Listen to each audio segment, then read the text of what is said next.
Good morning, Jeremy. Now, who have you decided to put the spotlight on this morning? I'm going to put the spotlight on Peter Teulon Beamish, who was the first resident Church of England minister in Warrnambool. Okay, all right. He was born in Cork in Ireland in 1824. His father was a doctor of medicine, so he was well educated and well connected as a person in those times. He went to Trinity College, Dublin, and had a Doctor of Divinity degree. He came to Sydney in 1847 and spent a couple of years in parishes in the around Sydney, because we were all New South Wales in those days. Right, yes. and found that he didn't relate very well to Bishop Broughton, who was the head of the Anglican or Church of England in those days. Right. So he must have annoyed Broughton too, because Broughton decided that he would send him to Warrnambool. Right, okay. Which in those days was a long way from Sydney. Yes, right, yes.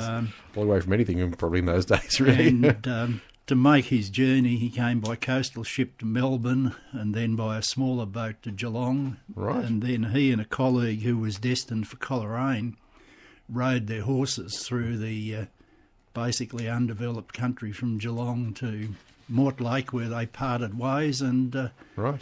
Beamish came on into Warrnambool. Gee, that would have been an adventure, wouldn't it? It would. The records show that he made the horseback journey from Warrnambool to Geelong and back again quite a number of times while he was here.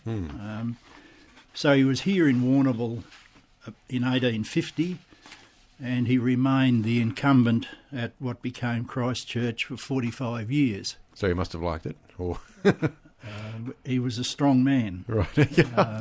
And he only gave it up in 1895 because his eyesight had failed him. Right. And so he went to a quiet retirement in Camberwell in Melbourne. Right. And didn't die until 1914. Gee. So it was a long span. Time. He was 90 years of age when he died. In Mortlake, in 1856, he married Mary Bews. Now, I haven't done too much to track her down, except that she was the daughter of Captain John Bews of the 73rd Highlanders. So she was a captain in the Highlanders. She was well placed too, by the sound of it. It's a silly question, what were the Highlanders? They were a British regiment, right, of Scotsmen, they would be.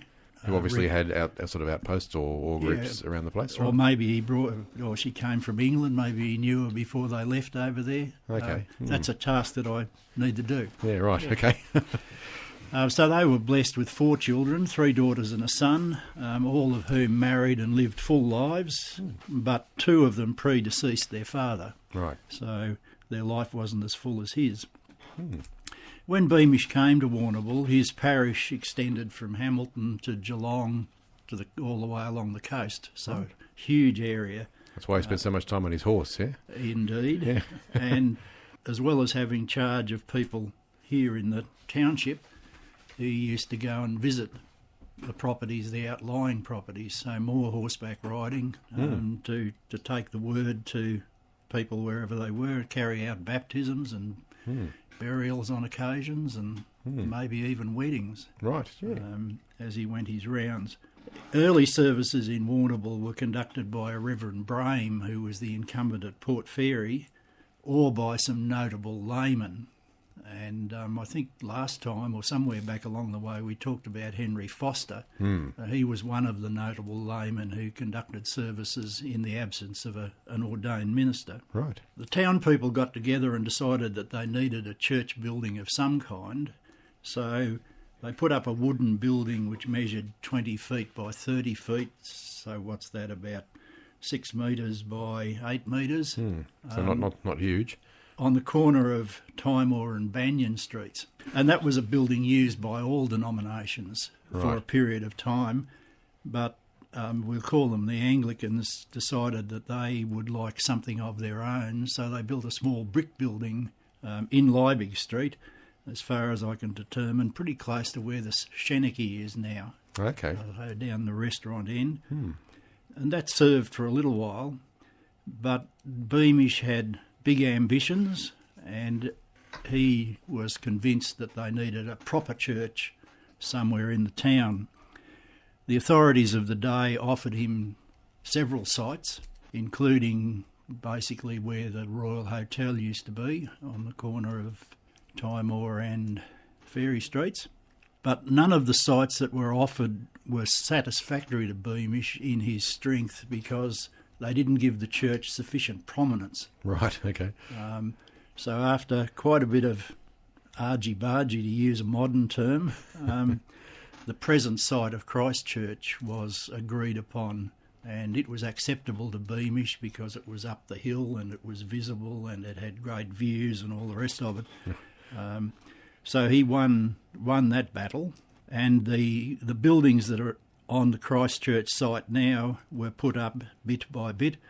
The first service was held up there in the east wing of what's now the vicarage in 1854.